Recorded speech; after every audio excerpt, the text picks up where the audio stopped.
Welcome to the Business Blast podcast. I'm your host, Tyler Wagner. This episode is brought to you by Authors Unite. Authors Unite provides you with all the resources you need to become a successful author. You can learn more about Authors Unite and join the free community at authorsunite.com. Now, let's jump into the episode.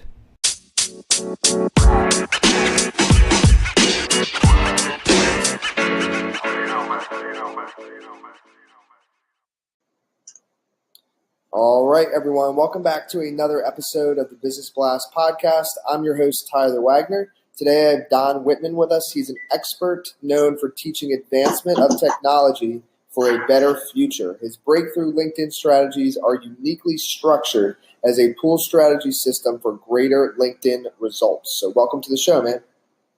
Thank you very much. Of course. We'll jump into the first one, Don. The first question I have for you is, what is the best story from your life that has an underlying valuable message? Well, I guess one of the things a while back is when I interviewed for Priceline. I went in there to try and be the head of security, and Priceline was having issues with availability. And I was interviewing with the CIO, and basically there was a presentation by Oracle there about their parallel server. And I basically told the CIO, do you really believe that presentation? And kind of looked at me like I had six heads. And basically said, the product's a farce. You actually have to take your systems down more often, not less often, because of the maintenance on it. And basically I went from interviewing for the head of security to interviewing for the vice president of architecture and engineering. Wow. And went on from there to make Priceline the most available travel site for 7 years in a row. Yeah, that's awesome, man. I actually use Priceline, so that's awesome. The next one I have for you is, what is the most valuable piece of information we should know that's within your expertise or industry? Well, most companies now are 24/7. So, being available, being fast are what people are looking for. And if you're not, you're going to lose business. And a lot of companies don't get it, don't want to invest in it. In Priceline, it was being available all the time. It was like night and day, right? In the time people go down for Sundays and stuff. This doesn't happen as often now, but a lot of companies are still having problems with being slow. And those two things are the biggest thing. Insurance companies now are starting to want to be available 24/7 because their users are demanding it. It's an online world. A lot of companies still don't get it. And, people need to understand that this is a me generation, and you have to give people what they want. They want their information. They want to be able to do whatever they want 24/7. And without that, you're going to get passed by somebody else, no matter how big you are. And it could tie in, but what is your best piece of overall business advice? So not necessarily industry specific. Well, companies need to be social. Companies need to prove themselves to the public as why I should do business with you. Why are you here? Why should I trust you? What are you doing for the public? What are you doing for the industry? What are you doing for me? And what are you doing for the environment? So, some people, really want to see companies that are environmentally friendly. So your social view of the outside world is affecting the current generations. That's part of their decision making, and I think that's going to become bigger and bigger part of their thinking. And if companies don't move that direction, they're going to have a problem. And that part of being social is it attracts people, right? People who see you're environmentally and socially aware are more likely to want to work for you, do business with you, all that kind of stuff.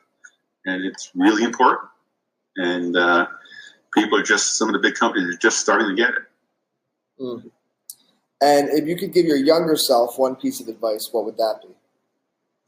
Probably get more degrees faster. Nice. And how many degrees do you have now? I don't. That's my problem. Oh, That's okay. part of what I do. I left school early. I worked my butt off to get up to a CTO level, and I don't, if I had degrees, I wouldn't have to worked this hard. It would have come faster and more furious.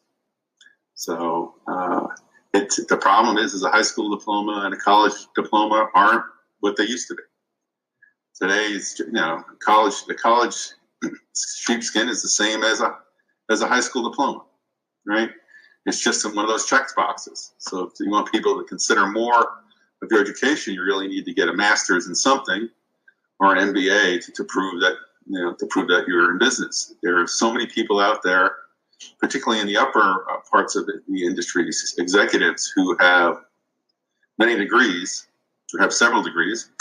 That's part of the checklist now. It isn't that they're any smarter or any better. It's a checklist. And that's part of the problem. It is, people aren't really challenged how good you are. It's did you meet the checklist? And society used to really deeply interview you to find out whether you can do the job or not. Now it's you don't make the checklist, you're not considered no matter what. So it's a whole different way of looking at being able to be an executive. Is you got to have the sheepskins. And kind of going down a little bit of a different path, but in your opinion, what is the key to happiness? My key to happiness is working hard and playing just as hard. When I was in Priceline, we worked a lot of hours. And it was like the West Coast back then. You had breakfast, lunch, and dinner served at the office, catered. Right? So you worked your butt off. You're always in early. You always left late.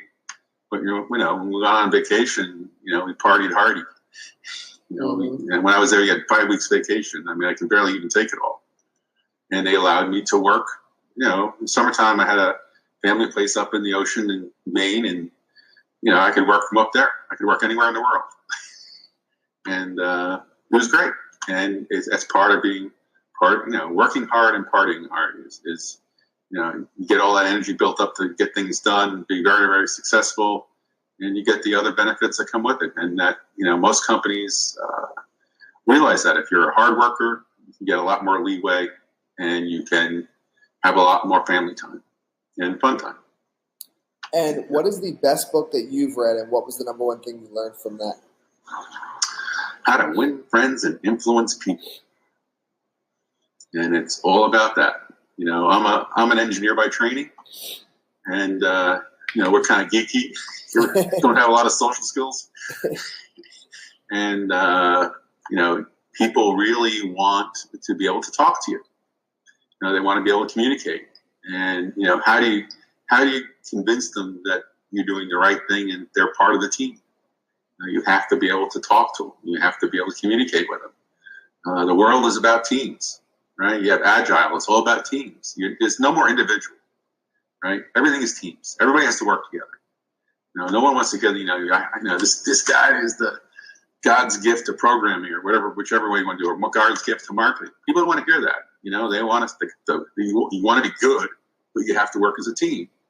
You have a team. You have to be able to communicate. You have to be able to influence people, and that's hard if if you're haven't spent the time to try and exercise that and learn how to do it. And how to win friends and influence people really changed my outlook on how to deal with people. Yeah, that's a lot of people's favorite book, so totally. And then what is your favorite quote and why?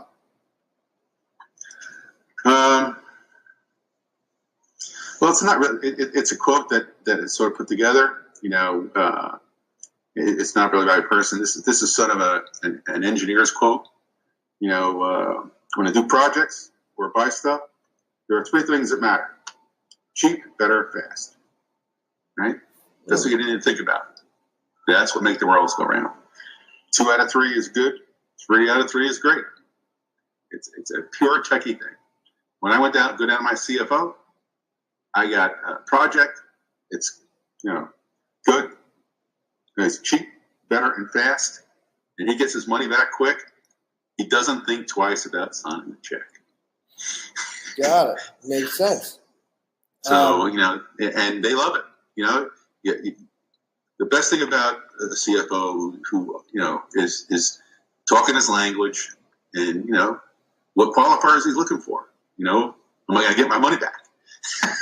Right? Right? If I could, the price line is a really great example, right? If I could reduce my expense by doing a capital project, where's that expense money going to go? Advertising, right? Yeah. Because companies are rated on how much expense they have, right? If I could take capital out of expense out of IT, and put it towards advertising without messing up my numbers, life is good. Life is really good. So he'll trade that all day long, and people don't realize that these guys are driven. They're driven by numbers. This quarterly numbers. You got to make your numbers. You can't spend too much money in expense. You're spending money in capital. It means that you're investing in the future, and the street loves it. So give the CFO, the boss, what he wants. Yeah. Absolutely, man. Dude, thank you so much for coming on. It's very insightful. The last question I have for you before we let you go is, where's the best place for people to find and connect with you online? Well, they can connect me to my website, which is wittmantechnology.com, or they can send me an email at don@wittmantechnology.com. Perfect, man. Thanks again for joining us. My pleasure. Thank you. The podcast you just heard was made using Anchor. Ever thought about making your own podcast? Anchor makes it really easy for anyone to get started. It's a one-stop shop for recording, hosting, and distributing podcasts. Best of all, it's 100% free. Sign up now at anchor.fm/new. That's anchor.fm/new to get started.